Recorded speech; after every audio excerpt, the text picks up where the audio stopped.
ঠিক না কি তাইছে কি ভালো নাই স্যার স্কুলের বারান্দা ভালো না, এই স্কুলের এই রুমগুলো ভালো না, আর আমাদের বেঞ্চই ভালো না। বেঞ্চি ভালো নাই দাঁড়াবি না আমি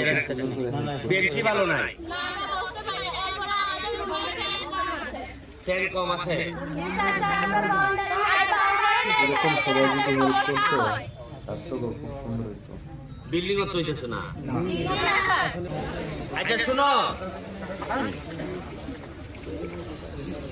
এই তোমাদের রুমের একটা রুম ওইলে নাকি বলছে যে স্যার বলছে এটা ভালো হবে রুমেরটা আমি মেইনটেনেন্সের কাজ করাই যে এটা করে দিতেছি আর তোমাদের ফ্যান যেটা কম আছে এটা না ফ্যানেরটা দিয়ে দিব না আমি ফ্যানের এই যে কয়টা ফ্যান আছে এই যে এইটা কেন ওখানে গেছে